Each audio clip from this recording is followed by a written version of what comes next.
objek ini adalah tipe data yang lebih besar lagi dari array. Kalau array sebelumnya itu kan isinya adalah kumpulan tipe data seperti boolean, float, integer, string, dan lain sebagainya ya. Kalau objek itu isinya udah lebih banyak lagi. Jadi untuk membuat objek, teman-teman bisa menggunakan kelas ya teman-teman. Nah ini kelas sekolah, misalnya saya membuat objek dengan nama sekolah. Nah di dalam objek itu kita perlu mendeklarasikan properti atau kita juga perlu mendeklarasikan metode gitu ya. Nanti properti, metode, dan lain sebagainya itu kita jelaskan di tutorial terpisah ya teman-teman. Tapi yang pertama kita tahu dulu apa itu objek. Nah objek itu jadi ketika teman-teman punya sebuah objek, objek ini misalnya adalah sekolah, nah teman-teman itu perlu mendefinisikan. Misalnya di dalam sekolah itu ada kepala sekolah gitu ya. Kepala sekolah. Kemudian misalnya ada nama sekolahnya. Sekolahnya SDN Harapan gitu ya. Kemudian kepala sekolahnya misalnya kita pakai Budi lagi. Karena ini belum ada titik komanya. Kemudian misalnya ada jumlah siswa.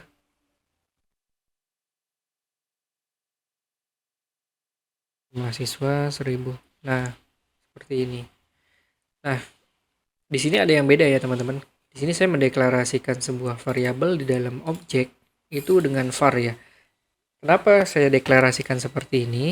Karena sebenarnya untuk mendeklarasikan variabel di dalam objek itu teman-teman perlu memberitahu kepada si PHP variabel ini bersifat global atau bersifat private gitu ya.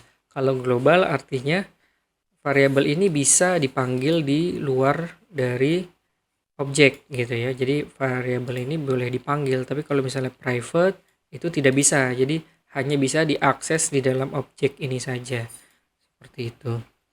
Nah, di sini contohnya untuk memanggil variabel kita masukkan dulu ke dalam untuk memanggil objek kita masukkan dulu ke dalam sebuah variabel, misalnya sekolah 1 itu kita panggil new sekolah ini. Nah, kalau misalnya kita cetak hasilnya adalah seperti ini. Jadi di sini ada objek sekolah, objek dengan nama sekolah yang isinya itu dia punya properti. Properti yang pertama adalah nama sekolahnya yaitu SD Harapan, kepala sekolahnya yaitu Budi, dan jumlah siswanya itu 1000 begitu ya. Nah, ini beda ceritanya kalau misalnya salah satunya misalnya kita isi dengan private. Nah, private ini artinya si variabel itu tidak bisa dipanggil di luar dari objek ini sendiri gitu. Jadi kalau misalnya ini kita punya sekolah 1 gitu ya. Kemudian si sekolah 1 ini kita mau ganti. Kita mau ganti variabel nama sekolahnya itu dengan yang lain, misalnya SDN Tunas gitu ya. Nah, ini akan menjadi error. Kenapa? Karena kita punya punya properti yang bersifat private atau tidak bisa diubah-ubah di luar dari si objeknya itu sendiri. Beda kalau misalnya kita ganti kepala sekolahnya gitu ya, yang bersifat public ini. Kepala sekolahnya kita ganti menjadi Tony gini. Nah, ini bisa begitu. Kepala sekolah jadi Tony gitu. Var ini itu adalah default ya teman-teman. Jadi teman-teman itu misalnya tidak tahu mendeklarasikan variabel ini bersifat private atau public, biasanya ditulisnya var. Tapi kalau teman-teman sudah yakin ya biasanya ditulisnya dengan public seperti ini. Ini sama dengan var ya. Jadi ini hasilnya akan sama gitu. Jadi intinya seperti itu teman-teman. Jadi kalau misalnya di sini ada sekolah 1, kemudian pemanggilan namanya, misalnya saya panggil jumlah siswanya. Saya ingin tahu jumlah siswa gitu ya. Nah, ini 1000.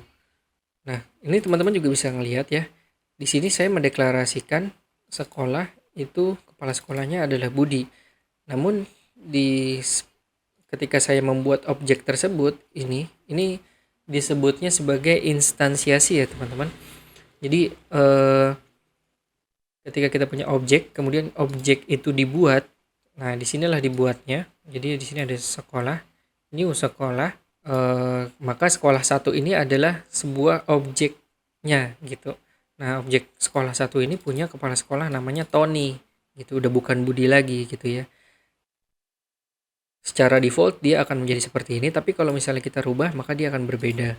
Nah, kita juga bisa membuat objek yang kedua gitu, misalnya sekolah kedua gitu ya, new sekolah begini. Jadi ini akan berbeda nilainya dengan yang pertama. Misalnya sekolah 2 ini saya ganti namanya menjadi SDN Tunas gitu ya. Nah, di sini saya cetak aja misalnya sekolah 1. Ini saya cetak misalnya sekolah 1.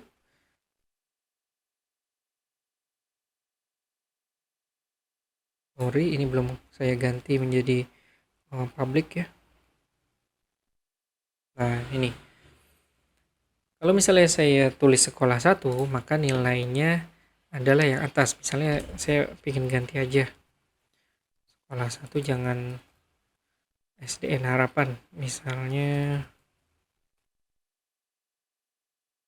sekolahnya adalah SDN Maju gitu ya.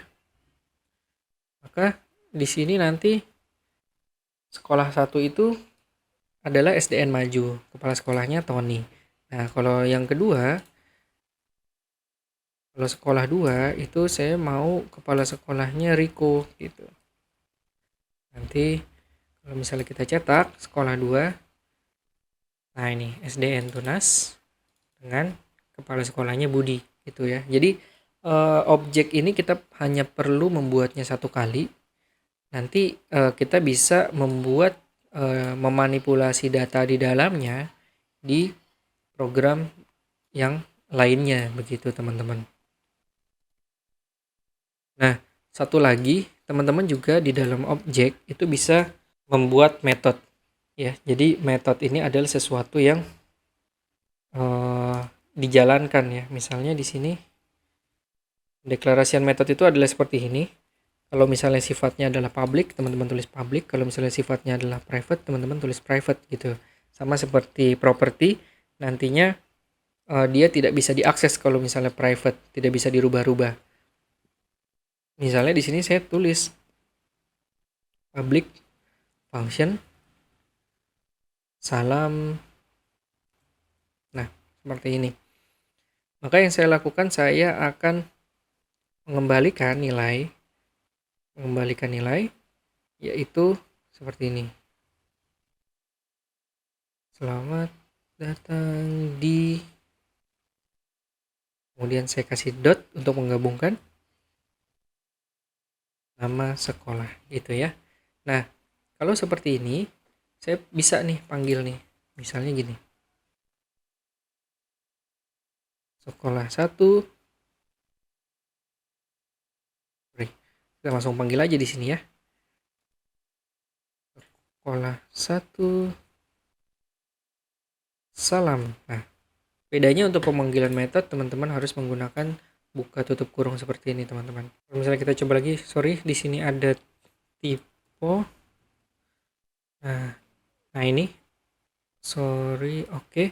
Oh iya, saya lupa di sini. Teman-teman tidak bisa menggunakannya secara langsung, tapi harus menggunakan this. Nah, this ini kenapa harus ditulis? Jadi this ini adalah menotasikan diri sendiri gitu ya. Jadi kalau misalnya kita tulis this, artinya this ini adalah si sekolah ini sendiri gitu ya. This nama sekolah, ketika kita panggil salam, F5, nah selamat datang di SDN Maju gitu. Kalau misalnya kita ganti sekolah 2, kita nggak perlu buat salamnya lagi, dia formatnya akan sama, hanya beda nama. Selamat datang di SDN Tunas gitu ya. Nah, kurang lebih seperti itu teman-teman untuk tipe data objek. Kita sudah membahas semuanya teman-teman. Jadi mulai dari variabel itu adalah tempat menyimpan data.